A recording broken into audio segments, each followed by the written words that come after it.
Banco Popular presenta la entrevista del día. Gracias por permanecer en sintonía con Cuentas Claras, donde hacemos periodismo sensato. Tenemos con nosotros hoy al doctor Rafael Sánchez Cárdenas, titular de la Secretaría de Salud del Partido de la Liberación Dominicana y exministro de Salud Pública, al ministro de Salud que le tocó lidiar con la parte inicial de la pandemia, la llegada del COVID-19 al país, la presencia del COVID en el mundo. Rafael Sánchez Cárdenas, muy buenos días, doctor, y gracias por haber aceptado nuestra invitación de estar con nosotros compartiendo en el día de hoy. Gracias a ustedes, Monegro, por la invitación y la oportunidad de compartir ideas sobre la salud o los temas que ustedes estimen pertinentes. Justamente quiero empezar con la actualidad. A partir de hoy se cambia el toque de queda, empezará a partir de las 11 de la noche, se flexibilizan las medidas restrictivas. Me gustaría ver la opinión del doctor Sánchez Cárdenas sobre estas medidas y qué le debe decir Sánchez Cárdenas al país frente al momento en el que estamos frente a la pandemia. Bueno, lo que se ha planteado es un desescalamiento a 3 semanas. Cada semana se va produciendo una apertura mayor hasta que en 21 días vamos a tener la apertura completa en el país, que prácticamente ya de facto usted puede ver de que eso va más adelantado que lo que el programa está estableciendo. La gente está en la calle, la gente está en los negocios, la gente está movilizándose por todas partes con una libertad prácticamente absoluta. ¿Qué veo en este programa? Número uno, eso es una planificación que ni siquiera toma en cuenta los 14 días del ciclo viral para poder hacer una vigilancia y determinar cómo pasar, cuál es el criterio para pasar de una fase a la otra. Entonces, a los 14 días podemos ver un comportamiento suficiente que nos permita decir, como lo han hecho todos los países, vamos a una segunda fase de desescalamiento y así sucesivamente. Entonces, esto lo que dice es más bien que en una semana, que es el periodo inicial sintomático del virus, nosotros vamos a tener el criterio para producir ese desescalamiento. Yo creo que aquí hay una debilidad y algo que se ha hecho siguiendo un criterio no epidemiológico, sino una razón, yo diría, de tipo económico ante la presión evidente que hay en la sociedad y en el empresariado de mejorar la actividad productiva nacional y cierto cansancio que se está viendo en la población debido a esta contención, este confinamiento permanente que hemos vivido durante este periodo. O sea, doctor Sánchez Cárdenas, que usted considera que debió, que es excesiva el relajamiento de la medida. Yo creo que sí. Yo creo que estamos en un 15% de positividad, algunos sitios mucho más alta. Bajó a 12 ayer decía que ¿Perdón? había bajado. Creo que ayer leía, Salud Pública decía que había bajado como a 12 por ahí. 14.96. Lo que pasa es que en los boletines que se ven en la página hay un retraso en los boletines, pues no sé. O sea, si ya tiene esos boletines, pues diariamente se deben subir de manera que la apreciación que uno tenga se pueda hacer. Pero fijémonos en una cosa, y eso en todos los países está pasando. Estamos viendo brotes prácticamente en los propios Estados Unidos. Se ha aumentado el número de casos significativamente, en Israel, en España, en Francia. Estamos mirando un escalamiento y con preponderancia, según las informaciones disponibles, de la variante Delta dentro de las causas principales. De manera que estamos mirando una variante más agresiva que se está moviendo a nivel internacional. Entonces, ¿qué es lo importante en este sentido? La apertura que implique el rompimiento de una de las medidas fundamentales de salud pública, que es el distanciamiento físico, ¿verdad?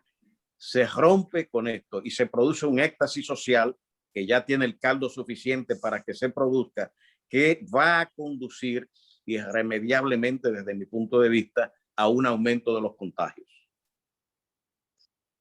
Y ese aumento de los contagios, si va acompañada con la presencia de la Delta y otras variantes que ya tenemos aquí, pudiera producir de nuevo un rebrote o una cuarta ola basada en las medidas de apertura económica y social que se están prohijando con este plan que se ha puesto.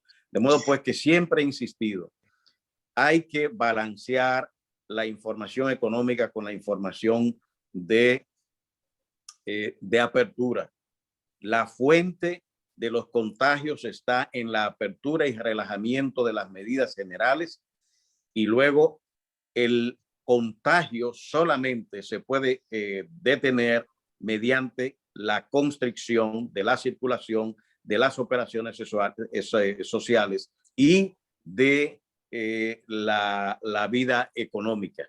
De modo pues que, y eso lo ha hecho Francia, lo están haciendo todos los países, no hay nada que sustituya eso desde hace ya bastante tiempo y está bastante establecido.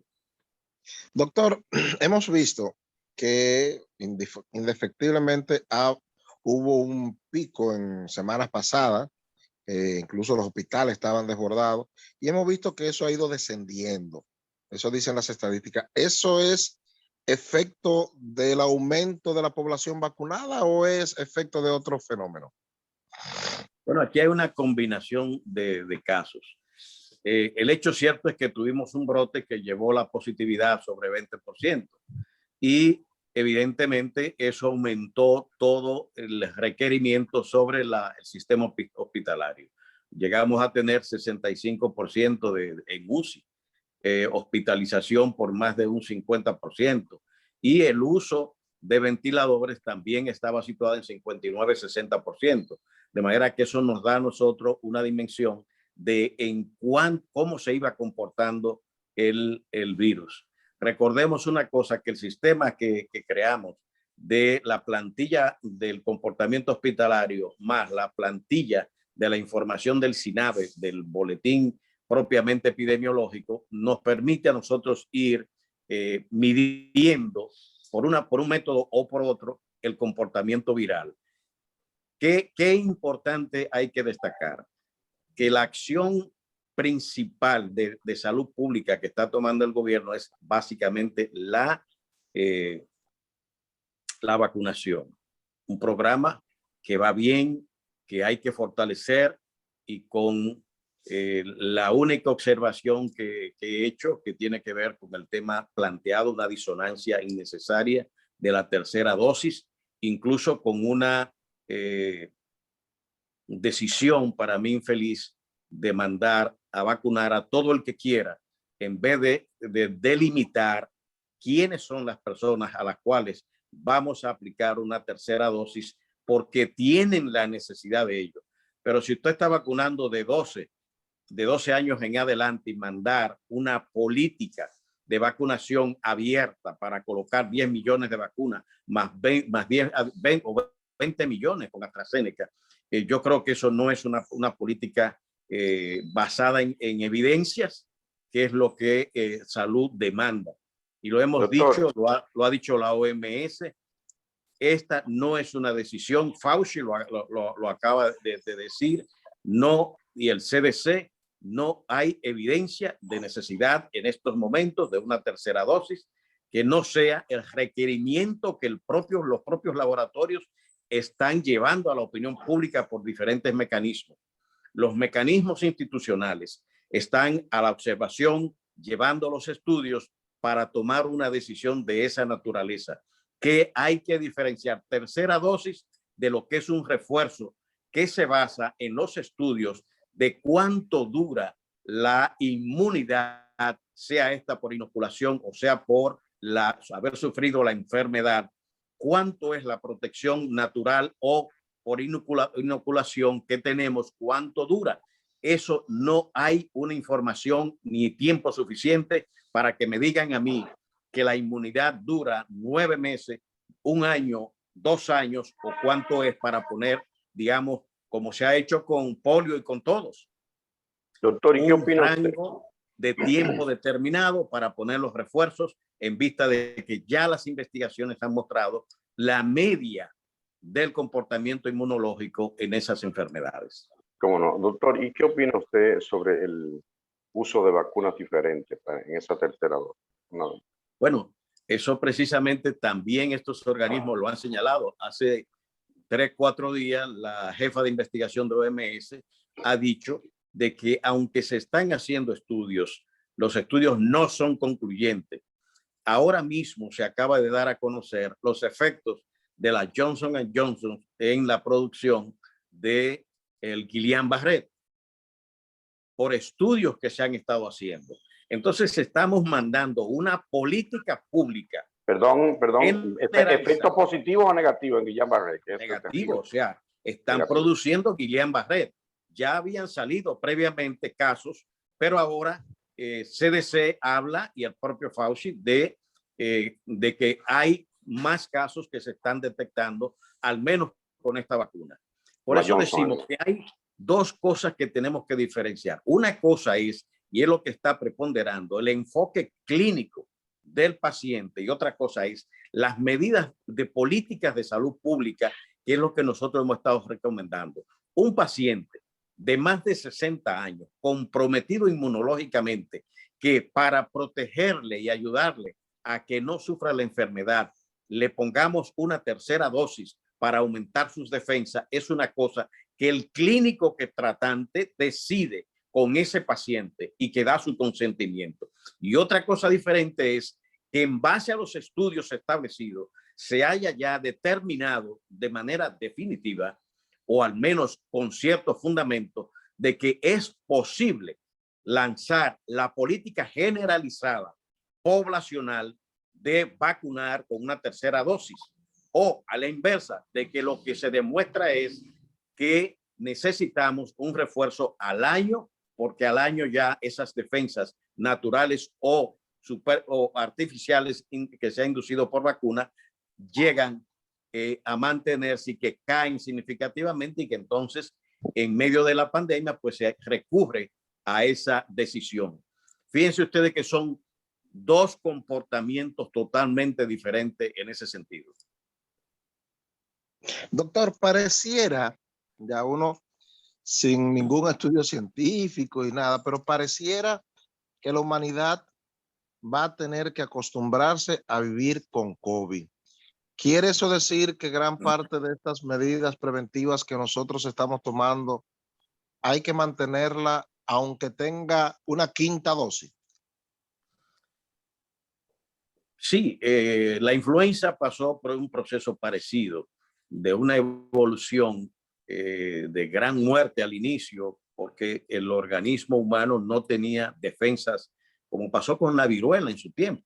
Cuando los españoles llegan acá a América, traen la viruela, y eso produjo una mortandad extraordinaria de la población indígena, porque no había en esa población absolutamente ninguna base inmunológica para defenderse, como sí tenían ya los europeos que habían padecido la enfermedad. Entonces, en estos casos de epidemias de esta naturaleza pasa muy parecido. Hay muchos coronavirus ya que circulan de manera natural y que ya nos hemos acostumbrado a procesos como la H1N1, que está circulando en el país, pero en inicio fue causa de muchas muertes, pero con el tiempo pues fuimos entrando en un control, digamos, natural, y una capacidad de respuesta natural también mucho más efectiva. Con el coronavirus probablemente a futuro tengamos un comportamiento, digamos, endémico, en el cual la enfermedad estará entre nosotros con menos letalidad, con más controles, con vacunas que atenúan los efectos clínicos de ella, y que puedan pasar como está pasando con la influenza, que a pesar de todos los controles y las vacunas que existen, siguen produciendo cada invierno, por ejemplo, en los países fríos, una mortandad importante. Bien. Bueno, de hecho he visto cosas, doctor, reportes que dicen que por lo menos en el 19 hubo más muertes en Estados Unidos por la influencia esa estacionaria, como ellos llaman, que lo que se produjeron por el COVID en el propio 19, en el 20. Es decir, Así es. Así es.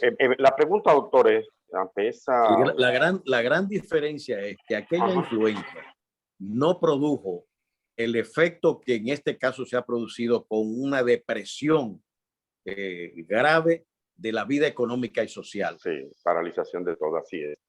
Doctor, en el caso de República Dominicana, ¿cuáles son las variantes del virus que hay? Porque hemos visto que, por ejemplo, en Cuba y en la India y en otros países, esta llamada variable o variante Delta es terrible. ¿Eso anda por aquí o por dónde anda? Bueno, la información de que dispongo es de que el Ministerio de Salud Pública envió al CDC y a Brasil muestras locales que habitualmente se envían a estos centros para determinar las variantes circulantes. No hemos recibido ni se ha dicho si ya la Delta está aquí. Pudiera desde el punto de vista clínico, fíjense ustedes, pensarse de que ciertamente algo hay de posible circulación dentro del país, pero no tenemos la evidencia, digamos, el reporte de laboratorio que nos diga que de las muestras tomadas tenemos circulando en el país la Delta, y ojalá que no la tengamos en el país. Doctor, lo voy a meter en el campo de la especulación. Viendo el comportamiento de este virus, porque uno se acostumbró a escuchar que esto es un virus tropical, que esto es un virus de frío, pero este es un virus universal, que está en todos los climas y en todos los tipos de territorio, llanos, montañoso, frío, caliente, templado. ¿Tiene características de un virus natural o de un virus vamos a decirlo, artificial? Y lo reitero, lo estoy metiendo en el campo de la especulación. Mire, ese ha sido, yo creo que uno de los factores que lo asocio más al tema geopolítico que al comportamiento, digamos, biológico de los virus. Los virus han convivido desde el nacimiento mismo de la Tierra y es más, han estado dentro de la conformación misma de la vida y siempre nos han estado acompañados. Son los microbios más pequeños que dispone la naturaleza y siempre han estado conviviendo con nosotros. Los coronavirus tienen miles de años también, con una cantidad y una variedad enorme de familias y variedades que han estado circulando permanentemente. Oriente ha sido tradicionalmente una fuente de esos virus y que cada cierto tiempo se producen brotes y reactivaciones, como son los comportamientos que usted ve con la influenza, que hay variación, le llamamos influenza, pero las tipologías virales moleculares son diferentes cada vez. Y eso induce a la vez a que las vacunas que cada año se preparan tienen que hacerse sobre las variantes circulantes para que tenga efecto en la población. Los coronavirus han estado ahí, están ahí, y desde mi punto de vista no hay una evidencia. Fíjense que el propio presidente Biden ha mandado a que se investigue el origen de esto, porque todavía se sigue manejando la tesis en esta confrontación de poderes económicos de que pudiera ser hijo de un escape, para decir la forma más benigna que se habla, de un laboratorio de ensayos vinculados a la guerra, por ejemplo, o simplemente un ensayo hecho directamente como parte de la guerra biológica.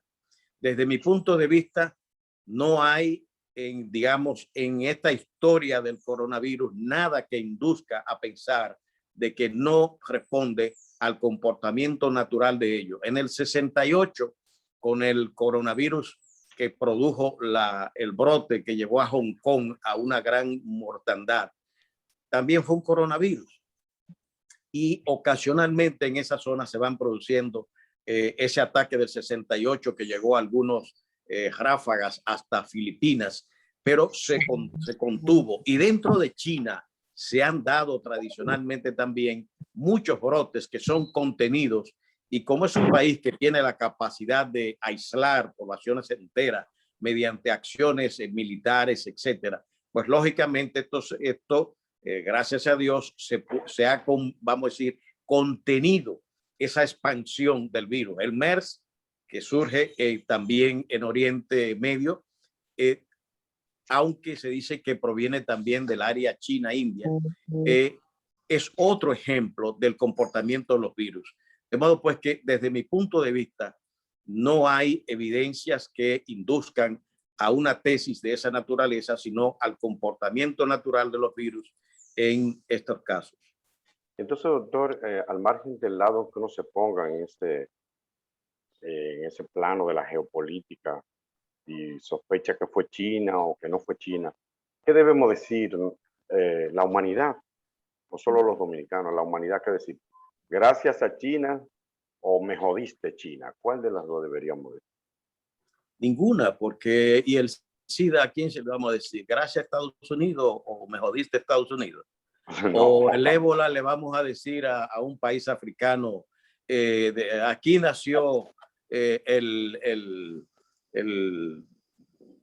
me ha olvidado el nombre ahora, el ébola, y por tanto ustedes son los culpables de todo esto.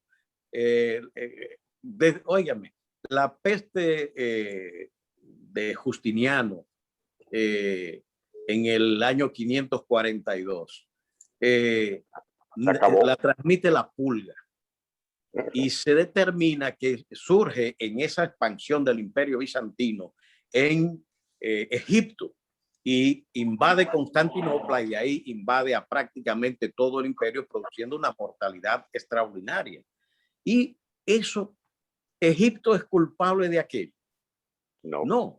Ese es el comportamiento. Lo que tenemos que cuestionarnos es más bien la interacción del ser humano con la naturaleza.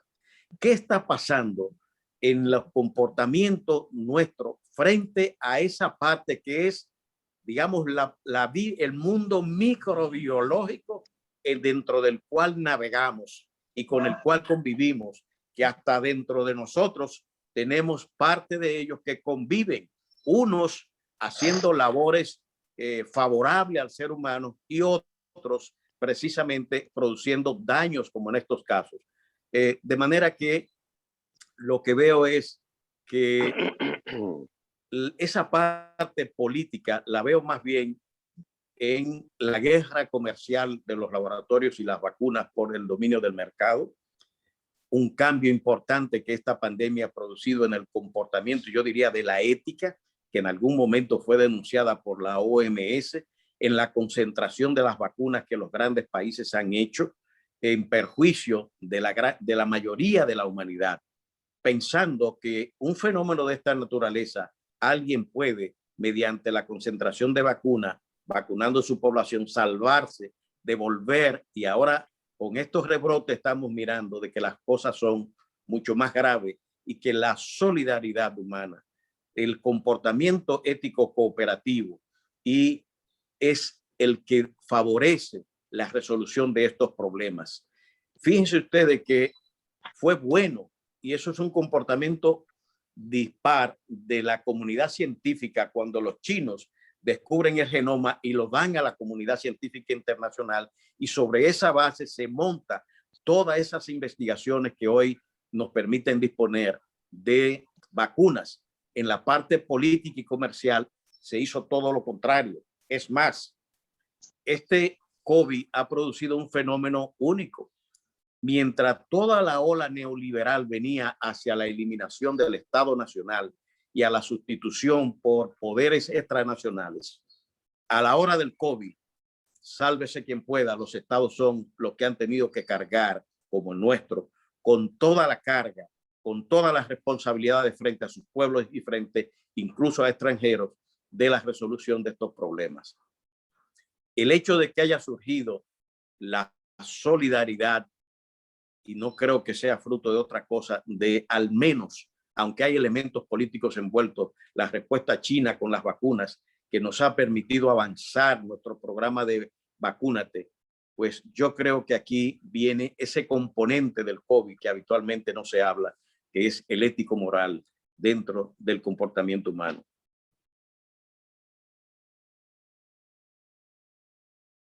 Bueno, doctor, le damos las gracias por esta interacción con nosotros, tan interesante siempre, ilustrativa, porque de verdad que muchos aprendimos mucho con usted durante ese periodo donde se sabía tan poco del COVID. Muchísimas gracias, doctor Sánchez Cárdenas.